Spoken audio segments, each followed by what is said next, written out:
Hello everyone, welcome to Magnet Brains. I'm Vanya Narain, your IGKO, that is International GK Olympiad Educationist for grade 9th. I hope you people are doing very well. I hope you people are doing very good. अब जैसे कि आपको मालूम है कि GK की ये जो पर्टिकुलर एग्जाम की बात हम कर रहे हैं ओलंपियाड की, इनकी डेट्स आ चुकी हैं। आपने स्कूल में फॉर्म्स भर दिए होंगे, अपने रिस्पेक्टिव स्कूल्स में फॉर्म्स आए हुए थे, आपने भर दिए होंगे। नहीं भरे होंगे तो आप SOF में जाके डायरेक्टली भी भर सकते हैं, लेकिन ज़्यादातर तो वैसे स्कूल में ही काम हो जाता है, तो अच्छा है ना, उसी के अपन को ज़्यादा मेहनत नहीं करनी पड़ती। ठीक है, तो वो चीज़ हो जाएगी, वहीं से आपको बुक्स वगैरह भी मिल जाती हैं। तो अब डेट जो है, जैसा मैं कह रही हूँ कि बंधु उल्टी गिनती हो गई है चालू। अब काउंट डाउन हैज़ बिगन और हमारे पास जल्दी जल्दी हम बहुत सारे टॉपिक्स, बहुत सारी पढ़ाई हमको करनी है और बहुत इंटरेस्टिंग टॉपिक भी हम करने वाले हैं और बहुत इंपॉर्टेंट टॉपिक भी हम करने वाले हैं। ठीक है, अब we don't have time to इधर उधर की बातें करने का, ज़्यादा गप्पे मारने का टाइम नहीं अपने पास।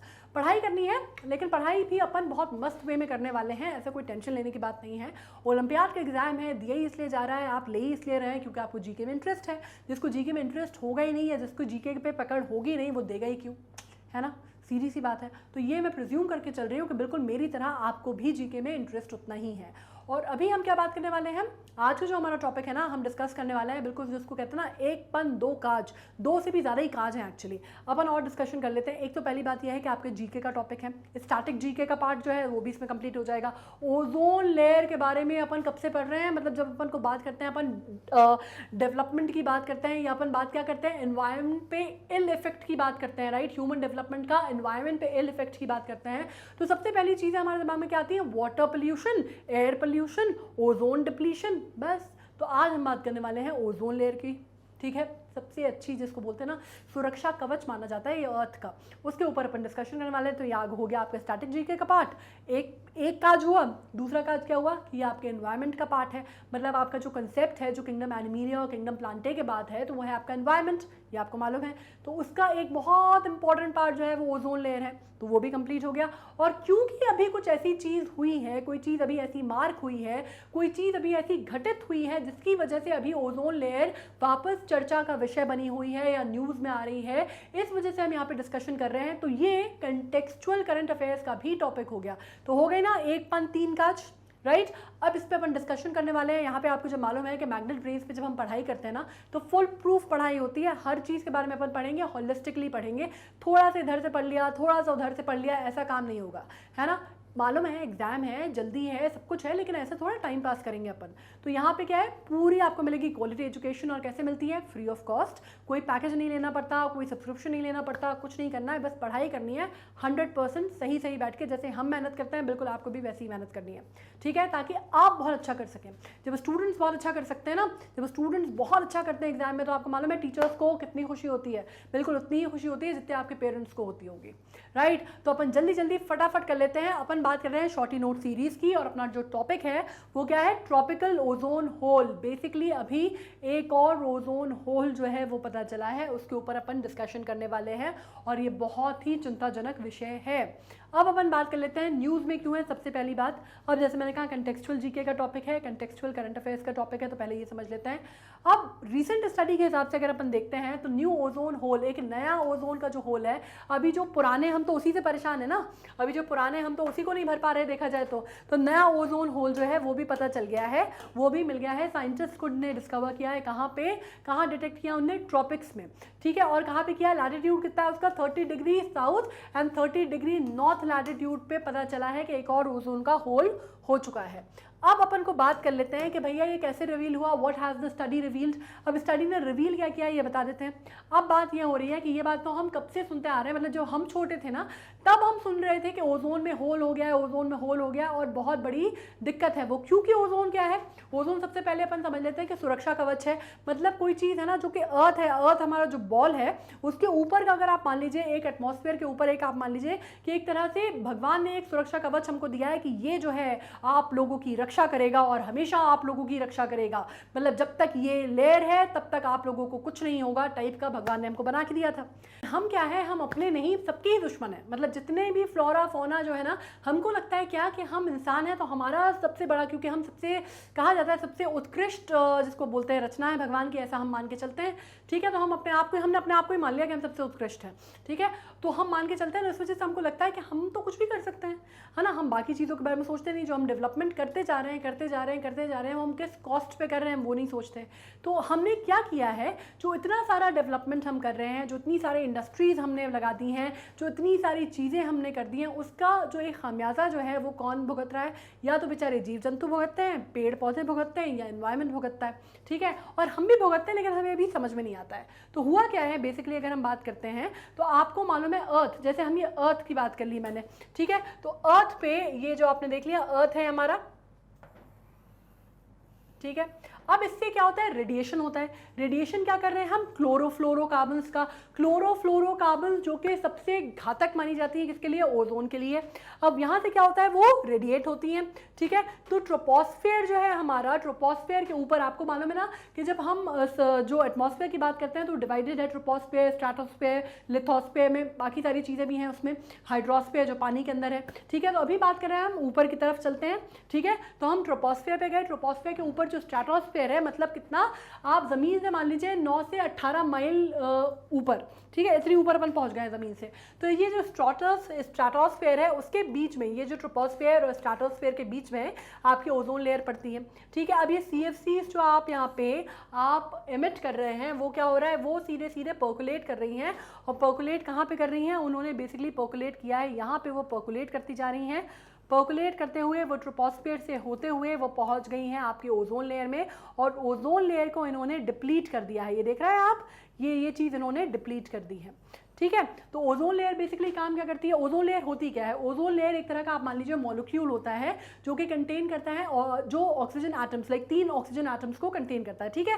ये चीज़ हो गई। अब हो क्या रहा है कि जब अपन बात करते हैं कि जैसे हमने जो इमिट किया और ओजोन लेयर यहाँ पे डिप्लीट हुई, तो उसका काम क्या होता है, जो सन है, सन से आती हुई जो अल्ट्रा वायलेट रेज हैं, या आप बात करते हैं UVA, UVB, UVC, ultraviolet rays जो हैं, इनको ज़मीन पे डायरेक्टली आने से रोकती हैं, ठीक है। अब ये ओजोन लेयर अगर डिप्लीट हो गया है, यहाँ पे आप बात कर रहे हैं डिप्लीशन हो गया है, पर्कुलेशन हो गया है, अगर यहाँ पे आप बात कर रहे हैं उसमें छेद हो गया है, तो क्या होगा, ये ओजोन लेयर इसको बचा नहीं पाएगी, रोक नहीं पाएगी। तो ये जो हार्मफुल रेज हैं, हार्मफुल किरणें हैं, ये डायरेक्टली आप देख पा रहे हैं अर्थ के सर्फेस पे जाएंगी। अर्थ के सर्फेस पे जाएंगी तो ऑब्वियसली इससे कितनी तरह की घातक बीमारियां, घातक चीज़ें, घातक घटनाएं होती हैं, ये हम सब अभी इसके बारे में बहुत डिटेल में पढ़ने वाले हैं।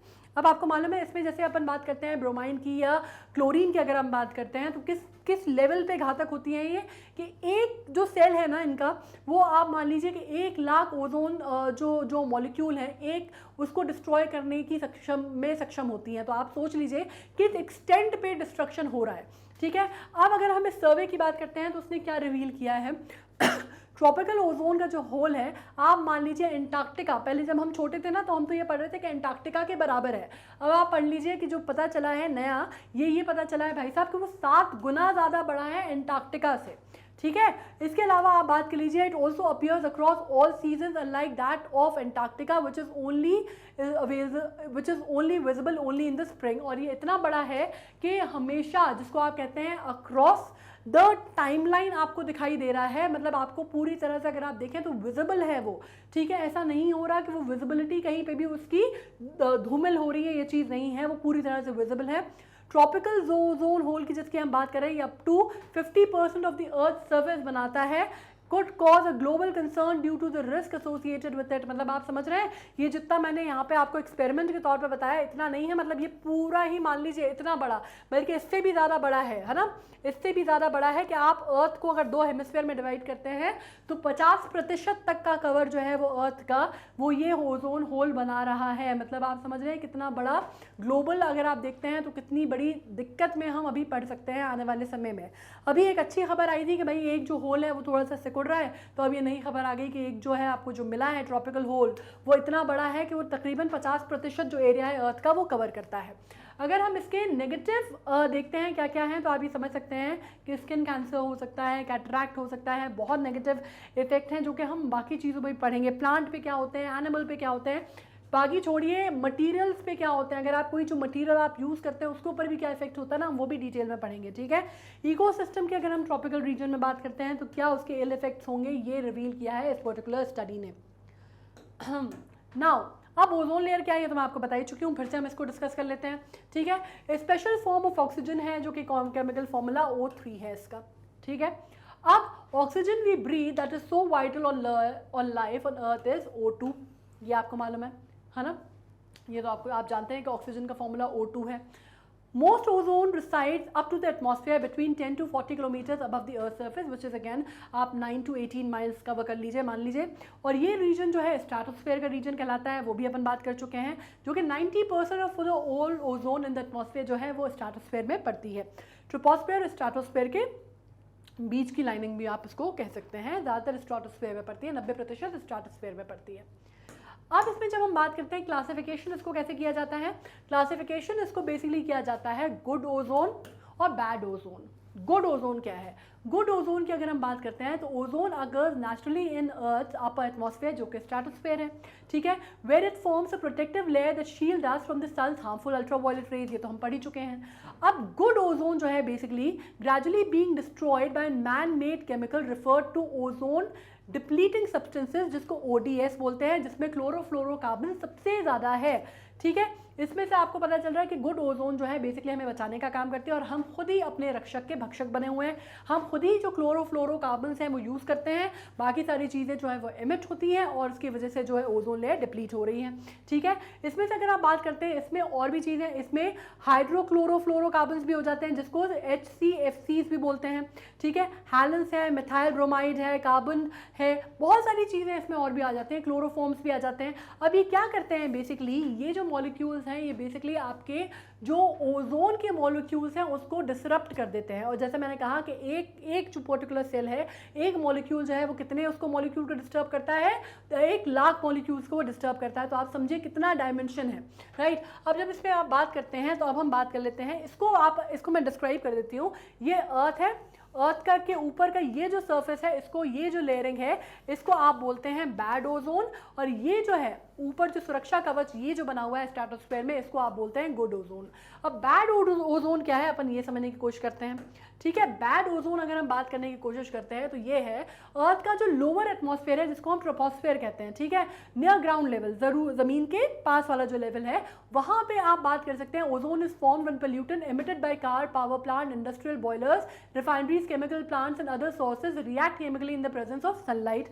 और ये बेसिकली जो होती है, ये हमने एक तरह से एक जो लेयरिंग है वो ट्रोपोस्फेयर में बना दी है, और वो पोल्यूटेंट्स की लेयरिंग है, ठीक है। इसी वजह से उसको नॉर्मली जो बोला जाता है वो बैड ओजोन बोला जाता है, ठीक है। अब सर्विस लेवल ओजोन का हार्मफुल एयर पोल्यूटेंट्स जो है उसकी बात हो रही है, और ये ट्रोपोस्फेयर में बात हो रही है। गुड ओजोन ऑब्वियसली स्ट्रेटोस्फेयर में जो सुरक्षा कवच है उसकी बात हो रही है।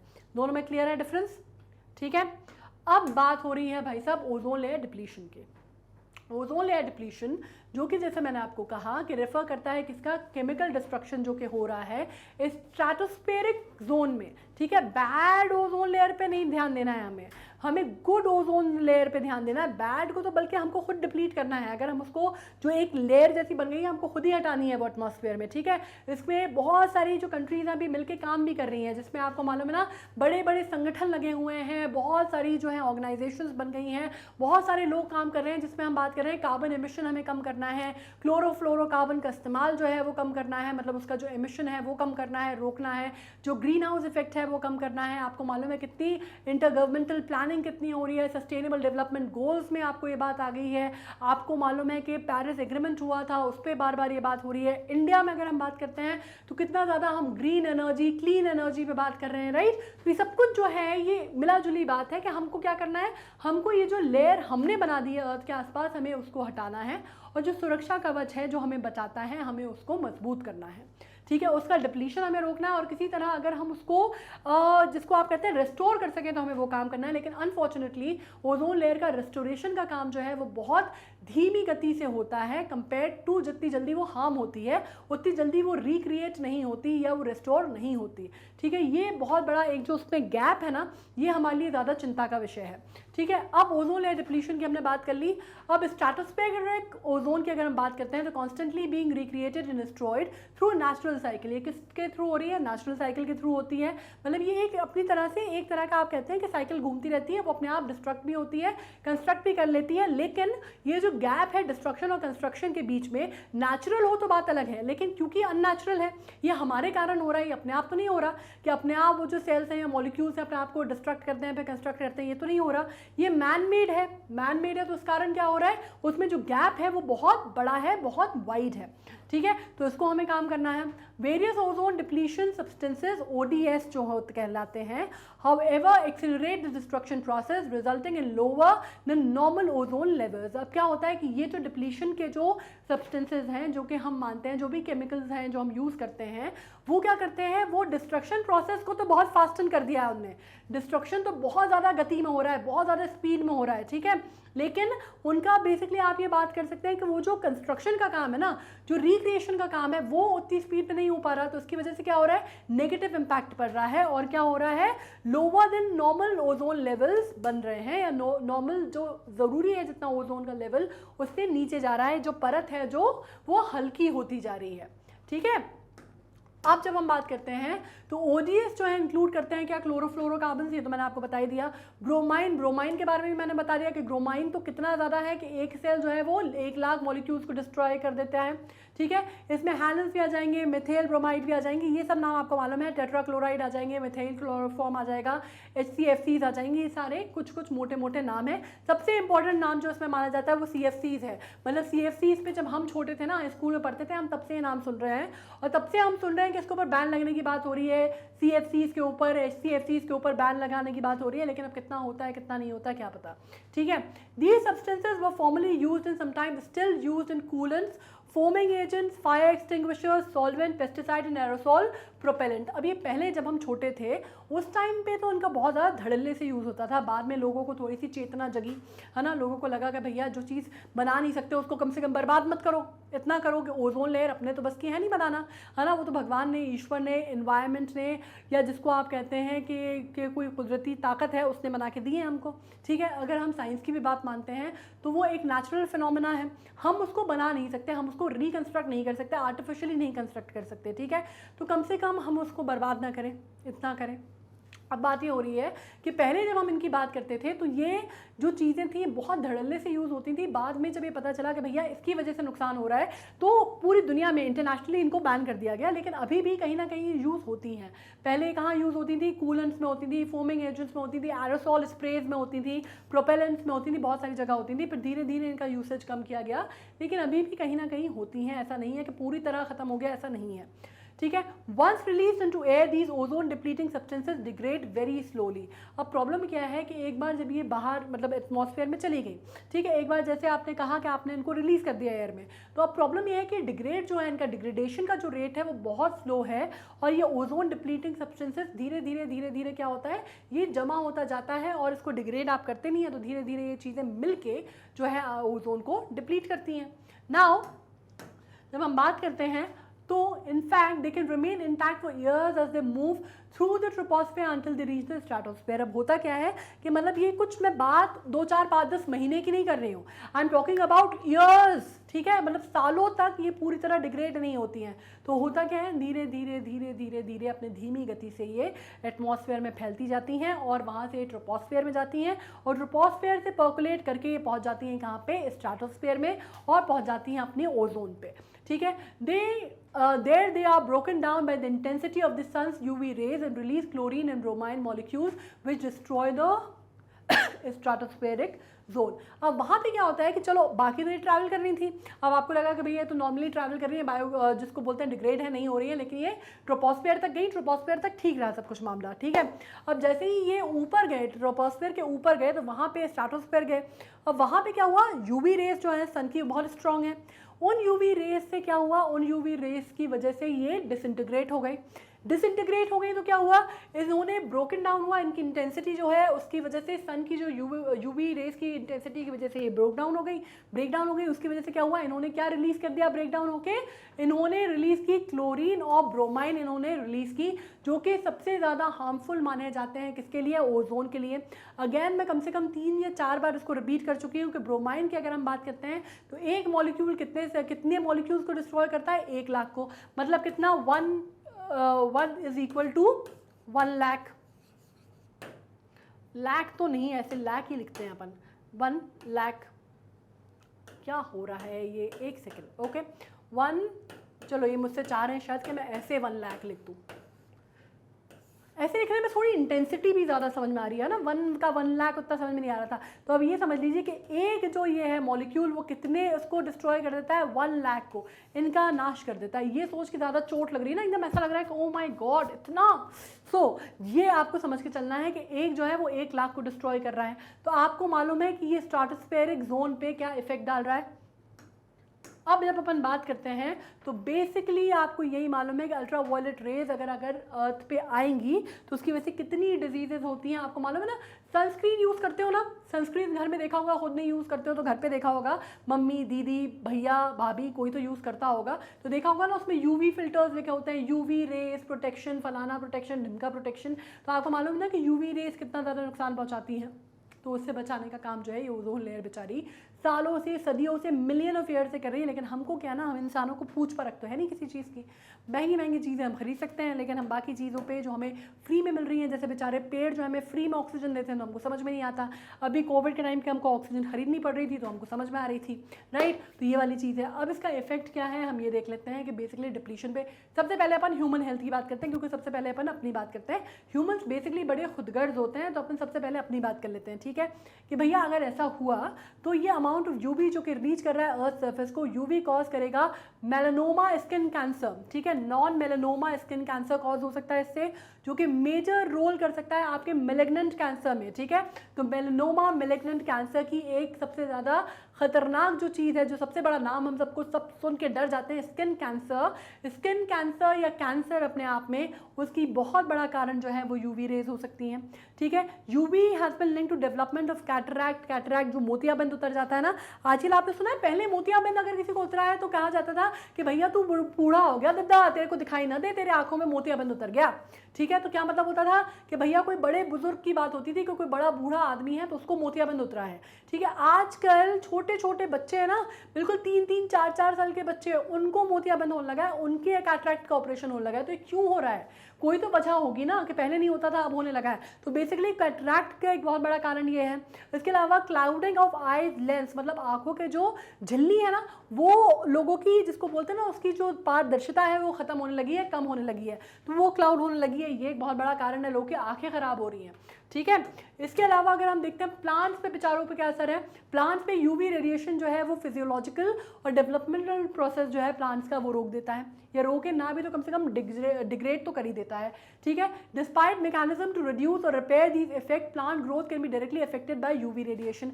यूवी रेडिएशन की वजह से प्लांट्स की ग्रोथ जो है ना बहुत ज़्यादा डिप्लीट हो जाती है। आपको मालूम है ना, अगर हम पेड़ की बात करते हैं, पेड़ पौधों की, हम घर में भी लगाते हैं अगर, तो हम क्या बोलते हैं, उनको बढ़ने के लिए क्या चाहिए होता है, क्या चाहिए होता है? सबसे बड़ी बात हम बात करते हैं सनलाइट, है ना, पानी, मिट्टी, यही बातें करते हैं ना। तो भैया इसमें सबसे इंपॉर्टेंट फैक्टर क्या आ जाता है, एक जो सबसे पहले हमने बोला सनलाइट। सनलाइट अगर अच्छी नहीं है, अगर वो सनलाइट में यूवी रेडिएशंस हैं और वो प्लांट तक जा रहे हैं, तो आप सोचिए उन पे कितना इल इफेक्ट होगा, उनके फिजियोलॉजिकल प्रोसेसेस जो है वो डिस्टर्ब होंगे। और फिजियोलॉजिकल प्रोसेस, क्योंकि जैसे मैंने कहा कि इंसान बहुत खुदगर्ज हैं, तो चलो हम अपने हिसाब से समझते हैं। अगर प्लांट के फिजियोलॉजिकल प्रोसेस डिस्टर्ब होंगे तो उसमें से एक सबसे मेजर क्या है, वो ऑटोट्रोफ्स हैं। ऑटोट्रोफ्स मतलब क्या, वो अपना खाना खुद बनाते हैं। खाना कैसे बनाते हैं, प्रक्रिया क्या होती है, फोटोसिंथेसिस की, हर जगह पढ़ा है हमने। फोटोसिंथेसिस की प्रक्रिया के लिए उनको क्या चाहिए होती है, सनलाइट चाहिए होती है, ठीक है। अब फिजियोलॉजिकल प्रोसेस अगर उनका फोटोसिंथेसिस का गड़बड़ाएगा तो हमारे ऊपर क्या फ़र्क पड़ेगा, ऑफकोर्स फ़र्क पड़ेगा, क्योंकि आपको मालूम है उस प्रक्रिया में क्या होता है, उस प्रक्रिया में कार्बन डाइऑक्साइड जो है वो एब्जॉर्ब करते हैं और ऑक्सीजन रिलीज करते हैं, ऑक्सीजन रिलीज करते हैं, और इसी वजह से जो हमारी फूड चेन है या वेब साइकिल है वो चलती है। क्योंकि आपको मालूम है ना, हमने वेब साइकिल कैसे पढ़ते हैं, हमने कैसे पढ़ा था, हमने सबसे पहले पढ़ा था सोर्स, फिर हमने पढ़े थे क्या, प्रोड्यूसर्स, कंज्यूमर्स, ऐसे पढ़ा था हमने वेब साइकिल। जो लाइफ साइकिल या वेब साइकिल हम बोलते हैं, फूड चेन बोल लो, फूड चेन, वेब चेन, वैसे हमने पढ़ा था। अब आप सोचिए कि अगर ये ऑटोट्रोफ्स जो है, जो कि प्लांट हैं, अगर उनकी फिजियोलॉजिकल साइकिल अफेक्ट हो गई और वो प्रॉपर खाना नहीं बना पाए, या उनकी जिसको आप कहते हैं कि फोटोसिंथेसिस फोटोसिंथेसिस का प्रोसेस जो है उनमें रुक गया, तो फिर क्या होगा, ये डिग्रेड हो गया, तो क्या होगा, प्रोसेसिंग जो हो रही है, ये आदान प्रदान जो चल रहा है ना, जो बड़ा जो चल रहा है कि जिसको आप CO2 जो है वो एब्जॉर्ब हो रही है और O2 जो है वो रिलीज हो रही है, जो कि हमको चाहिए या बाकी जो जानवर हैं जो लाइफ फॉर्म्स हैं अर्थ पे उनको चाहिए, वो डिप्लीट हो जाएगा। वो डिप्लीट होगा तो आपको कहीं ना कहीं आपको मालूम है कि इसी तरह की दिक्कतें आएंगी कि बाकी बीमारियां जो है इवेंचुअली वो फिर हमको ही हिट करेंगी, ठीक है। तो ये एक प्रॉब्लम है। उसके बाद इनडायरेक्ट चेंज अगर हम बात करते हैं यूवी की, कि यूवी लाइट या अल्ट्रावायलेट लाइट से दूसरे उनमें क्या उस पर नुकसान पहुंचेगा, तो वो ये है such as changes in plant form, how nutrient are distributed within the plant, timing of developmental phase and secondary metabolism. ये चीज़ें तो इफेक्ट होंगी ही, फिजियोलॉजिकल जो प्रॉब्लम हो रही है वो तो हो ही रही है, उसके अलावा ये दिक्कतें भी बहुत बड़े लेवल पे आएंगी, जैसे कि उसमें चेंज जो है प्लांट फॉर्म जो है उसका चेंज हो जाएगा,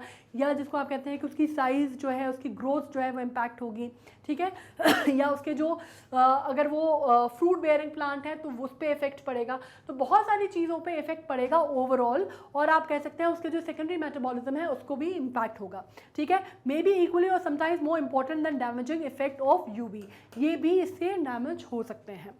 नाउ मरीन इकोसिस्टम पे क्या फर्क पड़ रहा है। मरीन इकोसिस्टम की अगर हम बात करते हैं तो आपको मालूम है जब हम बात करते हैं फाइटोप्लैंक्टन्स की, ठीक है, फाइटोप्लैंक्टन्स की अगर हम बात करते हैं तो बेसिकली अगर आप फूड वेब की बात करते हैं, जो कि अगर आप बात करते हैं हाइड्रोस्फीयर में, पानी की दुनिया के अंदर अगर आप बात करते हैं तो आपको मालूम है मेन सोर्स है ना, मेन सोर्स फाउंडेशन मानी जाती है एक्वेटिक फूड वेब की।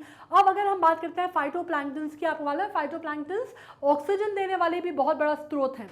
उसके अलावा जब हम फाइटोप्लैंक्टन्स की बात करते हैं उनकी लिमिटेड जो है यूफोटिक जोन तक है, upper layer of water column in which there is sufficient sunlight to support net productivity, वहीं तक वो रहते हैं।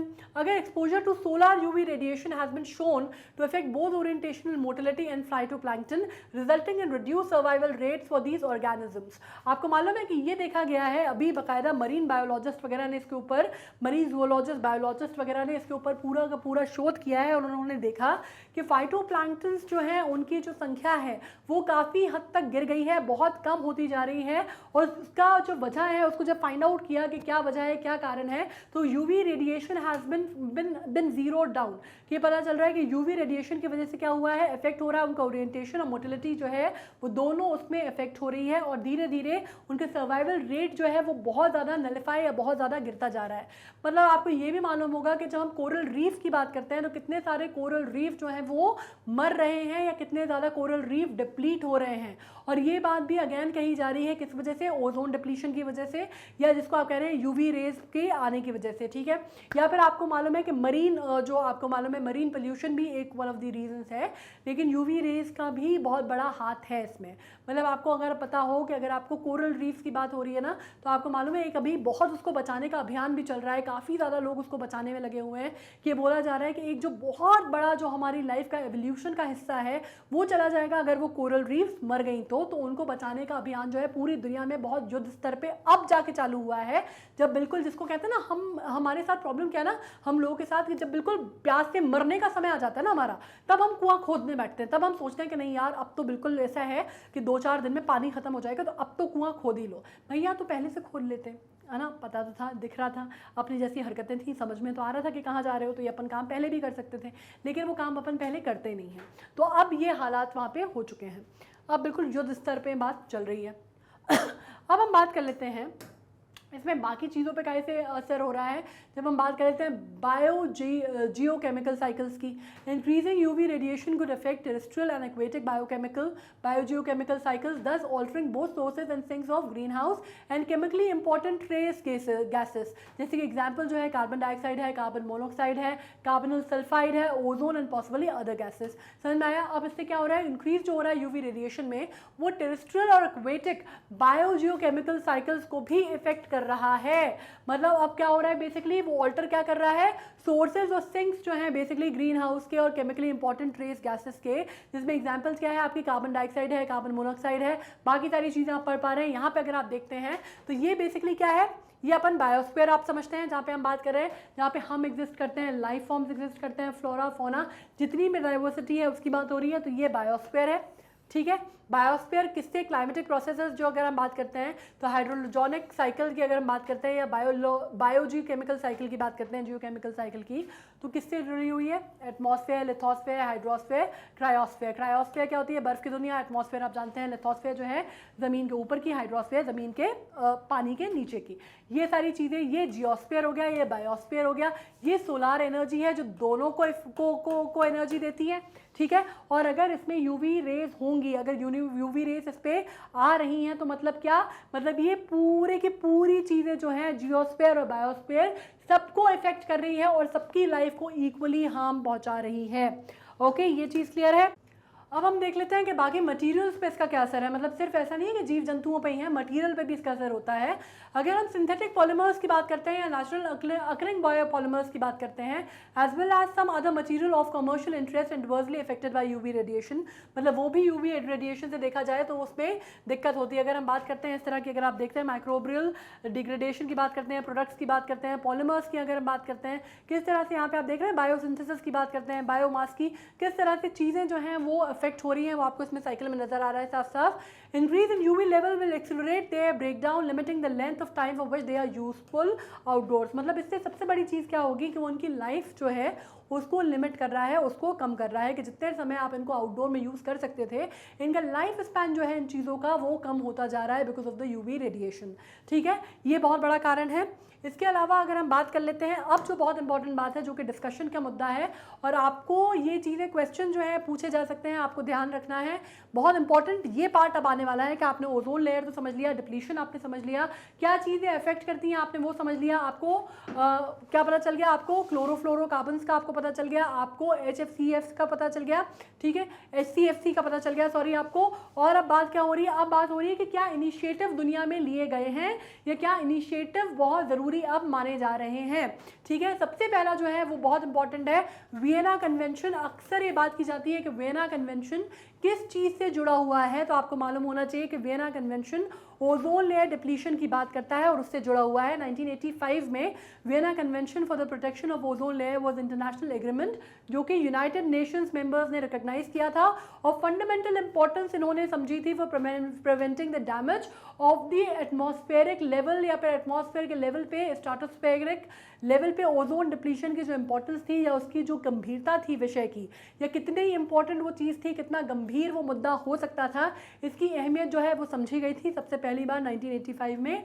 और इंटर कॉन्टिनेंटल, यहाँ पर कह सकते हैं मल्टी गवर्नमेंटल एग्रीमेंट साइन किया गया था पहली बार, और किसके उस पर किया गया था? यूनाइटेड नेशंस पे, ठीक है। यूनाइटेड नेशंस ने इसकी शुरुआत की थी और उन्होंने इसको रिकॉग्नाइज किया था। इंडिया इसकी पार्टी बनी, इंडिया ने इसको स्टार्ट किया वियना कन्वेंशन को, कब? प्रोटेक्शन ऑफ ओजोन लेयर को 18 मार्च 1991 से, ठीक है। तो ये डेट बहुत इंपॉर्टेंट है और वियना कन्वेंशन अपने आप में बहुत इंपॉर्टेंट माना जाता है क्योंकि अपनी तरह की पहली ऐसी चीज़ थी जिसपे इतना ज़्यादा, जिसको आप कहते हैं ना एक तरह की जो सहमति थी, सर्व सहमति बनी थी पूरे इंटरनेशनल लेवल पे, तो इस वजह से इसके बारे में अक्सर सवाल पूछा जाता है, आप ध्यान रखिएगा। दूसरा कन्वेंशन जिसकी हम बात करने वाले हैं, हम बात करने वाले हैं मॉन्ट्रियल प्रोटोकॉल की। मॉन्ट्रियल में 1987 में, मतलब 2 साल बाद, वियना कन्वेंशन के 2 साल बाद इसमें बात हुई on substances that deplete ozone layer. अब पहली बात क्या हुई थी? पहली ये बात हुई थी कि हाँ भाई ओजोन लेयर है, डिप्लीशन हो रहा है ओजोन लेयर का, स्ट्रेटोस्फेरिक लेवल पे हो रहा है ओजोन लेयर का डिप्लीशन और हमें इसे रोकना है। सारे गवर्नमेंट्स को एक साथ आना है और उसको रोकने में, रोकथाम में इसको काम करना है। मतलब आपने एक तरह का आपको ऑब्जेक्टिव आपने सेट किया था वियना कन्वेंशन में 1985 में, जो इंडिया में 1991 में लागू हुआ, ठीक है। अब इसमें बात की जाती है, जब हम इंडिया ने, मतलब हमने बेसिकली उसमें 1991 में हम उसमें आए, मॉन्ट्रियल का प्रोटोकॉल की अगर हम बात करते हैं तो 2 साल बाद हुआ वियना कन्वेंशन के 1987 में, और इसमें बात की गई अब उन चीज़ों के बारे में जो कि बेसिकली अफेक्ट कर रही हैं, जिनको ओडीसी बोलते हैं, ठीक है, जो ओजोन डिप्लीशन कंपोनेंट्स हैं उनके ऊपर बात हुई और बात की गई कि आपको उनको कैसे रोकना है, आपको किस तरह से इनके प्रोडक्शन पे आपको रोकथाम लगानी है, उसके ऊपर बात हुई। अब उन सब्सटेंसेस की बात हुई जो कि डिप्लीट कर रही हैं ओजोन लेयर को, ठीक है, और सक्सीडिंग अमेंडमेंट्स हुए, कैसे नेगोशिएशंस की बात हुई या कंट्रोल करने की बात हुई उनके कंजम्पशन को या प्रोडक्शन को, जिसमें से अगर आप बात करते हैं तो एंथ्रोपोजेनिक्स की बात हुई और सम हाइड्रो फ्लोरोकार्बन्स को रोकने की बात हुई, जिसको HFCs बोलते हैं। इनके प्रोडक्शन को और इनका जो धड़ल्ले से यूसेज हो रहा था ना, उसको कर्ब करने की बात की गई, और एक तरह से आप कह सकते हैं कि इस पर सर्वसम्मति बनी लोगों की। ठीक है, India became party to Montreal Protocol on substances that deplete the ozone layer on 19 June to 1992 में, मतलब एक साल हमने उसमें किया, 1991 में वो आया था, 1992 में हम इसके सदस्य बने। ठीक है, हमने दोनों के लिए अपनी जो है सहमति और हम अपनी रजामंदी जो है वो दर्ज कराई। अब ये बात हो रही है कि गाली एग्रीमेंट की, ये आपका सॉरी करंट अफेयर्स का भी हिस्सा हो सकता है। इसलिए हो सकता है क्योंकि बहुत हालिया बात है, 2016 में मतलब ये आया है, और 2019 में 1 जनवरी 2019 से इसको आप कह सकते हैं कि लागू किया गया है, इम्प्लीमेंट किया गया है। ठीक है, अब एडॉप्शन अगर हम बात करते हैं 2016 के गाली अमेंडमेंट की, तो ये बेसिकली मॉन्ट्रियल प्रोटोकॉल की बात कर सकते हैं। उसका फेज़ है phase down the production and consumption of some HFCs, मतलब क्या, हाइड्रो क्लोरोफ्लोरोकार्बन्स को रोकने की बात हुई है। And avoid the much projected global increase and associated climate change, मतलब इसमें बेसिकली बात क्या हुई है कि आपको क्लाइमेट चेंज को जो हो रहा है, जो भी एसोसिएटेड ख़तरे हैं, आपको उनसे बचना है, और आपको ये जो क्लोरोफ्लोरोकार्बन्स की जो चीज़ें हैं, एमिशन है, जो प्रोडक्शन है, इसको पूरी तरह से रोकना है। और ये लीगली बाइंडिंग जो है ये ट्रीटीज़ हैं, अमेंडमेंट्स हैं।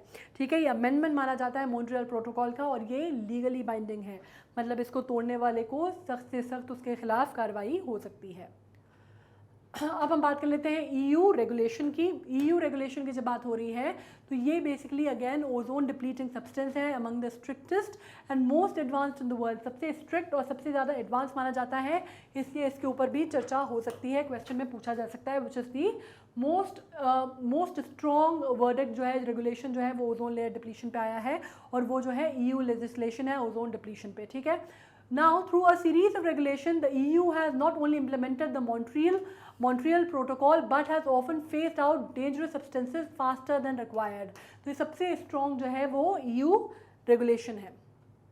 अब इसमें हम बात कर लेते हैं सिंपल सी कि EU ओजोन रेगुलेशन ने क्या सेट किया है, क्या उसने प्रेसिडेंट सेट किया है, इसमें हम बता देते हैं। उसने लाइसेंसिंग रिक्वायरमेंट, इसमें उसने सबसे पहले चीज़ की है कि उसने लाइसेंसिंग रिक्वायरमेंट डाली है जितने भी एक्सपोर्ट और इम्पोर्ट होते हैं ओजोन डिप्लीटिंग सब्सटेंसेस के। ठीक है, और इसको बाकायदा, मतलब कोई जिसको आप कहते हैं ना, अभी तक बात जो हो रही थी वो हो रही थी, सबसे पहले बात क्या हुई कि ओजोन डिप्लीशन हो रहा है, उसको रोकना है, रोकथाम करनी है। दूसरी में बात हुई मॉन्ट्रियल, अगर आप बात करते हैं तो उसमें बात हुई कि भैया जो सब्सटेंसेज हैं आपको उनका प्रोडक्शन या उनकी जो डिस्ट्रीब्यूशन है उसको रोकना है। ठीक है, तीसरा जो हुआ वो लीगली बाइंडिंग आ गया कि आपको लीगली बाइंडिंग आपको है कि अगर कुछ हुआ तो सख्त से सख्त कार्रवाई की जाएगी। उसके बाद आपका आता है EU ओजोन रेगुलेशन, जिसमें ये बात बोली गई कि आपको लाइसेंस लेना पड़ेगा सारा इम्पोर्ट और एक्सपोर्ट के लिए, अगर आप ओजोन डिप्लीटिंग सब्सटेंसेज को बनाते हैं या आयात करते हैं या निर्यात करते हैं। ठीक है, और रेगुलेट और मॉनिटर करना पड़ेगा not only substance covered by Montreal Protocol but over 90 chemicals, जिसमें 90 केमिकल्स जो थे इसमें प्रोटोकॉल में लिए गए थे, पर वो भी जो कि इसमें कवर नहीं है, जो कि 5 एडिशनल केमिकल्स हैं जिनको न्यू सब्सटेंस भी कहा गया है। तो न्यू सब्सटेंस किस में ऐड किए गए हैं, ओजोन डिप्लीशन के, ये आपको मालूम होना चाहिए, ये EU ओजोन रेगुलेशन में है। ठीक है, तो ये 4 जो कन्वेंशन है ये आपको बहुत अच्छे से ध्यान रखने हैं। वियना कन्वेंशन, मॉन्ट्रियल प्रोटोकॉल, और कौन सा था, एक एग्रीमेंट था अमेंडमेंट एग्रीमेंट, और तीसरा कौन सा है आपका EU रेगुलेशन। ठीक है, तो ये तीनों चारों आपको अच्छे से याद करने हैं। किगाली का 2016 में हुआ था जो कि इम्प्लीमेंट हुआ है बहुत हालिया 2019 में, 1 जनवरी 2019 में। ठीक है, so with this we have come to an end. हमने बात कर ली है ट्रॉपिकल ओजोन होल की, हमने ओवरऑल सब कुछ डिस्कशन कर लिया है। हमने ओजोन होल जो अभी पता चला है उसके बारे में पता कर लिया है हमने ओजोन के ऊपर, I am sorry for the bad throat again. उसके अलावा हमने जो सारी चीज़ें थी जो हमें मालूम है कि ओजोन लेयर डिप्लीशन के बारे में क्या होता है, कैसे होता है, कौन से सब्सटेंसेस होते हैं, कौन से कंपोनेंट्स होते हैं, दुनिया में कौन से इनिशिएटिव लिए जा रहे हैं, कौन से सबसे स्ट्रिक्ट है, कौन से सबसे पहला है, हमने सब कुछ इस पर डिस्कस कर लिया है। I am sure you are through with this. In case you have any problem, जैसे मैंने कहा कि एनवायरनमेंट का भी हिस्सा है, अभी जो हम कंसेप्ट पढ़ रहे हैं वो है एनवायरनमेंट का। एनवायरनमेंट कंसेप्ट हमारा चल रहा है, उसका बहुत बड़ा हिस्सा ये है। आई एम श्योर आपने इसको समझ लिया, अच्छे से पढ़ लिया। कोई कन्फ्यूजन है तो क्या करना है, मैग्नेट ब्रेन्स की वेबसाइट पे जाना है, magnetbrains.com।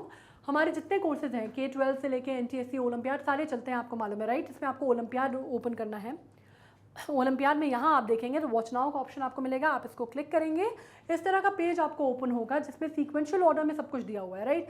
इसको आप सीधे सीधे सीधे सीधे स्क्रॉल करते जाएंगे ऊपर, आपको जो भी पढ़ना है, जो भी करना है। अब ये टॉपिक जैसे यहाँ पे प्लांट एंड एनिमल है ना, वैसे आपको एनवायरमेंट भी मिल जाएगा यहाँ पे। हालांकि ये शॉर्टी नोट सीरीज़ का है तो शॉर्टी नोट सीरीज़ में मिलेगा आपको, लेकिन एनवायरमेंट आपको कैसे मिलेगा मैं आपको वो बता रही हूँ।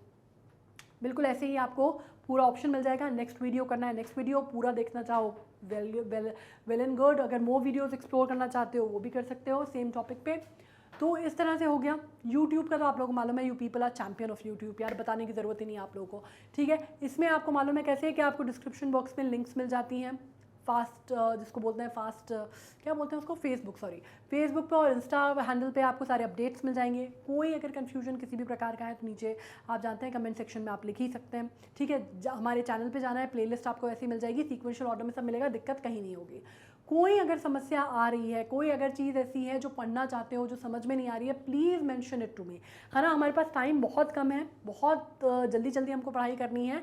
तो कोई चीज़ अगर मिस हो रही है, ऐसा लग रहा है कि मैम ये इसमें थोड़ा सा कन्फ्यूजन है, पढ़ना है अलग से, तो मुझे प्लीज़ नीचे लिखो, I will try to get back to you always, मतलब I will always try to get back to you, right. अब इसी के साथ मैं मिलती हूँ अपने नेक्स्ट सेशन में नए टॉपिक के साथ। तब तक इस टॉपिक को पूरा थरोली पढ़ लो, समझ लो, ताकि अपन को कोई कंफ्यूजन ना हो। And you have to take care of yourself because the weather is really getting weird. मतलब लोग इतने बीमार पड़ रहे हैं ना आजकल, तो you can not afford to get बीमार अभी इस टाइम पे कम से कम। तो you have to take care of yourself, be good, study well, be safe and और क्या, play hard. Thank you so much.